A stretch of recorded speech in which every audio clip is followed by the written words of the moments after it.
Hi guys, and welcome to another vlog, another Sunday live. And as you can see, what is in front of me is, according to me, the best SUV ever. Now, this is the second generation of the G Wagon, or you can call it the G Class, or rather you can call it the G63 AMG, which is the variant I am driving right now. And guys, can you hear audio? Audible? Audio is audible. Please tell me if audio is audible or not. बस हाँ बोल दो यार. Yes, it's audible, which is a great thing. So yeah, messed up hair because I had the camera on my head. I was vlogging on the G63, and yeah, very messed up hair. Anyways, let's quickly get to the G63. So this is the G63 AMG, a massively awesomely quick car. Okay, so I'm driving the Porsche Cayenne Turbo as well. That is the third generation. This is the second generation, and although the Porsche is faster and more agile than this Mercedes just has a big fat soul to it because it just feels like a muscle SUV, like a muscle car. The way it accelerates is absolutely mind-boggling. All right, exhaust are placed over here on the side. So basically what they did with the first generation, they've retained a lot of things from the first generation in terms of looks and appearance. So it still has boxy look. It still looks like the first generation. Unless and until you really like cars, you won't be able to differentiate it. It gets round headlights, and these are multi-beam lights. It has got around 42 LEDs in each light. Headlamp washer is also there. Meanwhile, the grille, now it gets vertical slats. The older one gets horizontal slats. AMG written over here. Big fat Mercedes logo over here. There's a Mercedes logo over here as well. And these indicators actually costed Mercedes 5 times in traditional indicators, but they wanted to position like the same way they have done with the older Mercedes G-Wagon, which was launched in 1979 and had the longest production run of any Mercedes cars ever, other than the fact that the Unimog surpasses it. So definitely looks very premium, has a massive ground clearance of 241 mm. Now it doesn't get air suspension, but the front suspension is now independent and it uses a double wishbone. Meanwhile, the rear suspension still uses a solid axle. And I mean, look, they have even retained the old door handles, so very traditional ones. So it doesn't get passive entry. You have to press this to open it. In fact, if you open this here, I open it now, and it is so heavy. It gets the hinges as well. Look at the hinges. Okay, that is so dope. It still uses the hinges. In fact, there's also a fire extinguisher over here. Yeah, that's right, fire extinguisher in a Mercedes G-Wagon, which is an extremely comfortable car. This is the first edition one rather. You can see the seats are very comfortable. The interior is really very dope. It gets this twin 12.3-inch screens, one for the instrument cluster over here and one for the infotainment system over there. And it is so luxurious, comfortable. I kid you not. Okay, when I close the door, just listen to the noise. That is the kind of noise it makes when you close the door. All right. Okay, someone is saying I am wrong, the Urus is the best SUV ever, blah blah blah blah blah. See, if it's an SUV, it has to be a body on frame platform. It has to be a ladder frame. The Urus is fast, it's agile, it's extremely sexy in looks as well. It's very sporty. But the places this car can go, the Urus can't even think about, because this car has got three differentials. Okay, there's a central differential, there's a front differential, there's a rear differential as well. Very few cars, I don't even think I know of any other car which gets three freaking differentials. It has got three differentials, can you believe it? Secondly, it's a body on frame, it's a ladder frame car. Okay, it has the traditional looks, it's still very fast, it's still comfortable, it's like an all-rounder. So it has all the SUV-ness, it has all the capabilities of an SUV, yet it does handle decently well. It's stable at high speeds, it has got mind-numbing performance, 0 to 100 kilometers per hour in 4.5 seconds, and the acceleration, oh my god, it's an absolute beast. The way it takes off in a straight line, I kid you not, when I get hard onto the accelerator pedal, it actually lifts off like that and boom, it absolutely flies. It's an engineering marvel. Top speed is 220 kilometers per hour. You pay Mercedes-Benz some money and get the AMG driver's package to increase the top speed from 220 to 240. The best way to throw away money is to do that. Never ever do that. It's very funny. Cullinan is better. I don't think so. Cullinan looks kind of ugly to me. I don't know. It doesn't look like an SUV. This has heritage. This is an icon, and of course, it's a Mercedes-Benz. So yeah, it's not a... See, Rolls-Royce is very expensive, firstly. This one can actually go off-road. You can take it anywhere you want. Okay, now people want to see the updates. Range Rover, well, it gobbles up Range Rovers in terms of off-road ability and even in terms of presence. In fact, when I was driving, I saw a Range Rover right in front of me. I could look over the roof of the Range Rover. That's how tall it is. So, of course, in terms of changes, they've dropped 150 kgs of weight. So, they've used a more advanced steel on this vehicle. They've used aluminum for the hood, for the doors, and still they've retained the presence. Now you can see the tire, these are 22 inches, these are 22 inch, 295 40 22.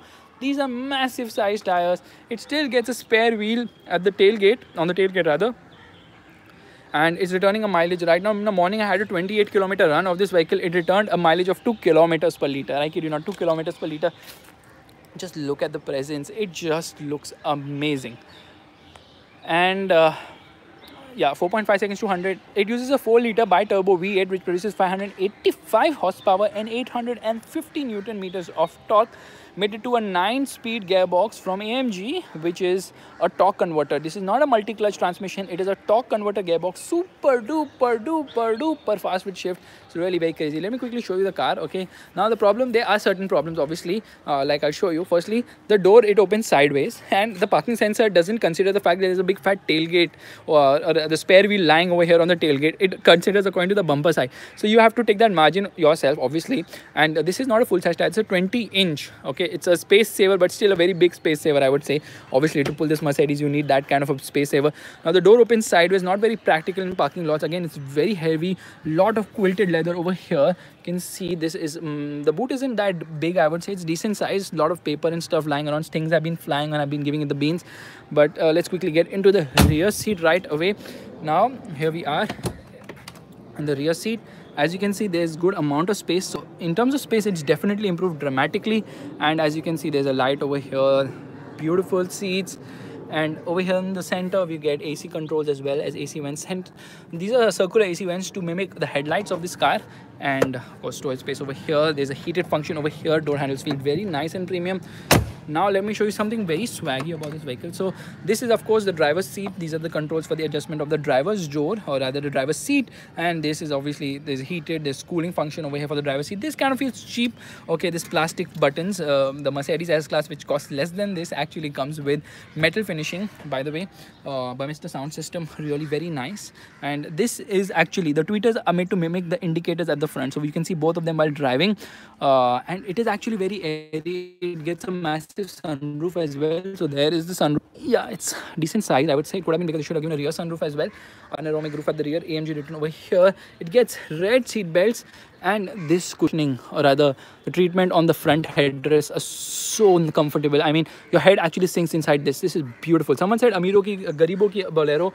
Okay, now I need to tell you something. Where is the, yeah, trust me, Bolero is nowhere even close to this car. Okay, Bolero, okay, they might have mimicked or copied. Obviously, Mahindra is known for copying a lot of designs. They did it with the Roxor, FCN, case kar diya unke saath isme. But this car is not about the looks. It's about the looks plus the driving feel plus the off-road ability plus everything combined in one package. It's a so freaking brilliant. Iska review, it will come soon. I have just shot the review. In fact, today morning only I was shooting the review, and over here you can see my camera is lying over there. It's heated up, so I've just put it to cool down. Should put it out of the sun actually. So it's been like, the camera is heated up, the car obviously heats up a lot. So you know what, it can shut 4 of its cylinders to a speed of 45 kilometers per hour to save fuel economy, and then the claimed fuel mileage is 7.3 kilometers per liter. Anyways, here we are inside.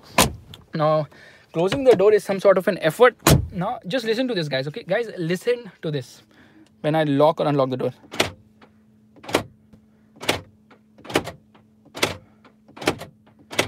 Can you hear that? That is how this thing sounds. Anyways, let me turn on the car right now.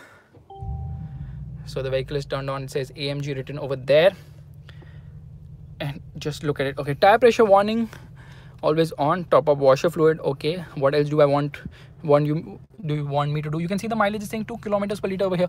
2 kilometers per liter, that is the mileage. Like, okay, someone wants me to rev it. First let me turn on the active exhaust. So this is the button for the active exhaust, which is turned on right now. You can see these are the this is for suspension, this is for gearbox, this is for traction control, this is for low range, and these are the 3 locking differentials. And you can basically select how you want the lock to happen. Anyways, rev it. Yeah, it completely shakes. It actually takes off once you get hard onto the throttle. Mileage is very poor. I need to go and fuel up right away. That is the situation right now.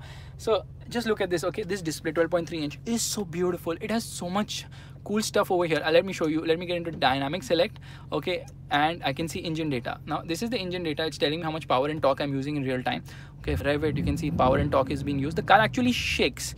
Okay, and now let me go back and get into vehicle data. Now in vehicle data, it's showing me exactly like how much lock is there in the steering, the angle of lock on the steering, what's the gradient and incline and decline I'm taking, and all that stuff. That's okay, fine, cool, I like it. Okay, but the most important thing is if I get into this cool mode, which is dynamic data. All right, over here it's telling me the boost pressure. Okay, and this is the boost pressure. This is how much Newton meters of torque and how much power in kilowatt I've been using. There's a G-force meter here as well. That is so freaking cool. So if I get into the throttle there, it is moving. Okay, now HUD in sport mode. The HUD doesn't change in sport mode, but I can select if I want to get into classic or if I want to get into progressive. But I'll just keep it into sport right now. I like the sport one more. And distance to empty says 192 kilometers per 192 kilometers. Now in high range, there's a fuel meter over here. That's the I mean, this car looks absolutely dope. There's a clock over here, IWC clock over here. These are actually the controls for the audio system, and this is basically to get into the car. And obviously car has a lot of settings to show, so I can just get into this mode and right away I can decide if I want to in comfort, if I want in individual, if I want to get into slippery. It will basically reduce the punch from the engine and it will reduce the exhaust note as well. While right now I will just put into sport plus. The exhaust becomes powerful and it becomes really loud. Now let me open the window and rev it a bit for you guys. So here we go.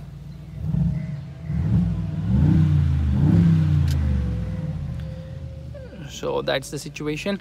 Let's get into comfort right now. Turn off stop start. Anyways, of course it gets a 360-degree parking camera.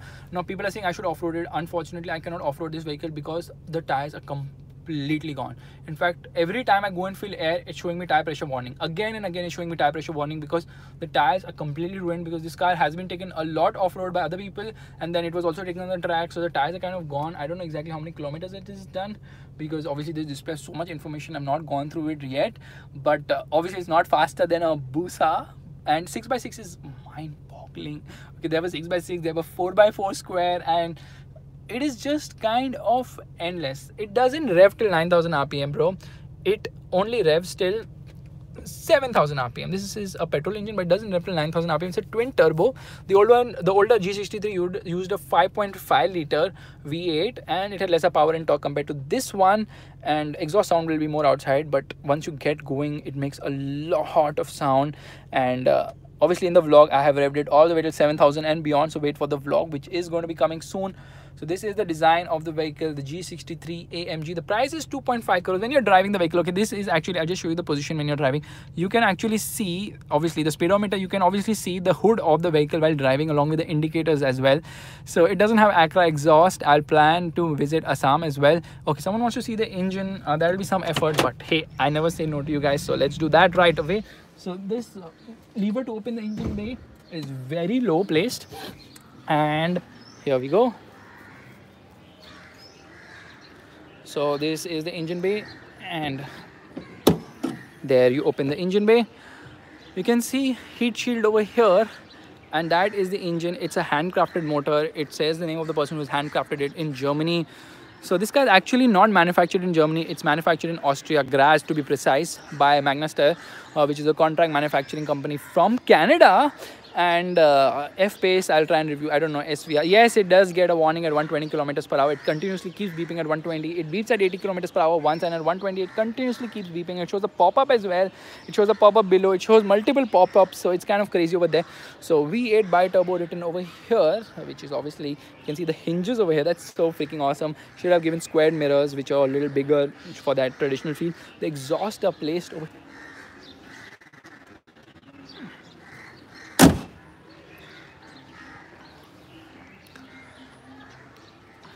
Anyways, guys, thank you so much for tuning into this live of mine, where I was just showing you the G63 AMG. Now it's time to get into the Porsche and drive a little bit more sanely, because this G63 is kind of like, when compared to the Porsche, it's not so much under control. But honestly, okay, the video is damn lag, guys. I'm sorry about that. There's some network issue. Lag always. Vodafone, you suck. Anyways, so the thing is, I will just turn off this live and I will upload an HD copy of this, which will be done, I think, in 20 minutes. So thank you so much for tuning in, guys, and I love you a lot. Bye bye, take care, see ya.